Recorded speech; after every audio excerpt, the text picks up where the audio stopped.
बैठकीला तुम्ही सगळे गेला नाहीत, कॅबिनेटच्या नाराजी कधी दूर होणार तुमची? नाराजी दूर किंवा नाराजी जवळ काही प्रश्नच येत नाहीये. शेवटी महायुतीचं सरकार आहे.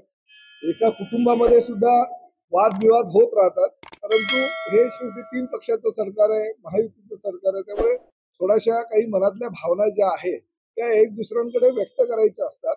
आणि आज माननीय मुख्यमंत्र्यांकडे आमच्या पक्षाचे नेते, उपमुख्यमंत्री आदरणीय एकनाथ शिंदे साहेब आणि आम्ही सगळे मंत्री गेलो होतो आणि आमच्या काही भावना त्यांच्या कानावर घातल्या आणि 10 मिनिटांमध्ये जे काही मनातल्या भावना आहेत त्या व्यक्त केल्यानंतर त्यावर सोल्युशन सुद्धा निघालं.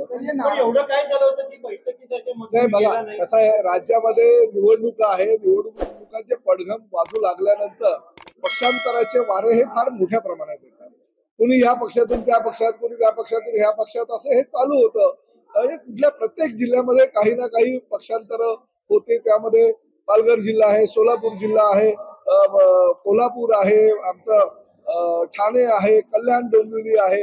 अशा काही जिल्ह्यांमध्ये एक दुसऱ्यांचं पक्षामध्ये घेण्याची चढाओढ झाली होती आणि त्यामुळे थोडीशी नाराजी काही प्रमाणात आमच्या लोकांची होती, काही प्रमाणात नाराजी त्यांच्या लोकांची होती. ती नाराजी काय आहे हे माननीय मुख्यमंत्री आणि उपमुख्यमंत्र्यांनी समजून घेतलं, त्यावर तोडगा काढला आणि असा निर्णय झाला की कुणीही कुठल्याही पक्षातला, म्हणजे प्रामुख्यानं महायुतीमधले जे घटक पक्ष आहेत, RPI आहे आठवले साहेबांचा, भारतीय जनता पक्ष आहे किंवा शिवसेना आहे आणि त्याचबरोबर अजितदादांचा राष्ट्रवादी काँग्रेस पक्ष आहे, तर ह्या पक्षातले नेते किंवा ह्या पक्षातले पदाधिकारी किंवा ह्या पक्षातले नगरसेवक कुणीही कुठल्याही पक्षात घेऊ नये अशा प्रकारची भूमिका ठरलेली आहे. त्या माध्यमातून प्रदेशाध्यक्ष आणि इतर काही मंडळी बसून या बाबतीतला निर्णय घेतील, परंतु सामोपचाराने यावर तोडगा निघालेला आहे. कुणी कुणाला काही सुनावलेलं नाही. काही प्रत्येक गोष्ट काय माननीय उपमुख्यमंत्र्यांना विचारून होत नाही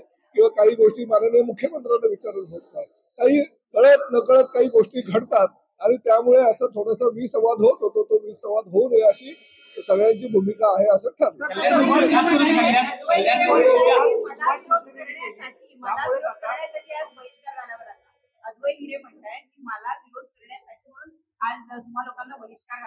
कोण अद्वै हिरे?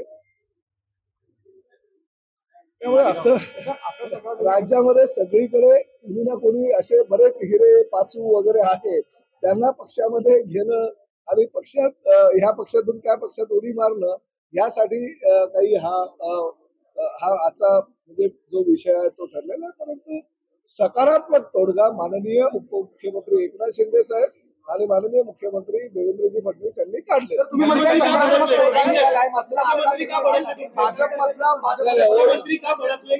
मुख्यमंत्री पूर्वावर भडकले, तुम्ही काही वावड्या उचलता आणि वावड्या काढता, कोणी पुन्हा वैतागलं वगैरे काही नाही. सकारात्मक आणि गुन्ह्या गोविंदानं हसत खेळत सगळे निर्णय झालेले आहेत. काही अशा पद्धतीने सकारात्मक तोडगा निघालाय, मात्र तरी देखील आता नुकताच भाजपमध्ये एक प्रवेश झालेला आहे. संभाजीनगरमध्ये देखील आता संभाजीनगरमध्ये मोठा पक्ष बघा, बैठक चालू असतानाच्या दरम्यान काही गोष्टी झाल्या असतील तर झाल्या असतील, परंतु एक गोष्ट आजपासून तिन्ही पक्षांनी असं ठरवलेलं आहे की कुठल्याही महायुतीतल्या घटक पक्षानं एक दुसऱ्यांचे नेते, नगरसेवक, माजी आमदार हे कुठेही कुणी एक दुसऱ्याच्या पक्षात घेऊ नये. ही महायुतीच्या सगळ्या नेत्यांनी आज निर्णय घेतलेला आहे आणि त्या निर्णयाची अंमलबजावणी उद्यापासून होईल.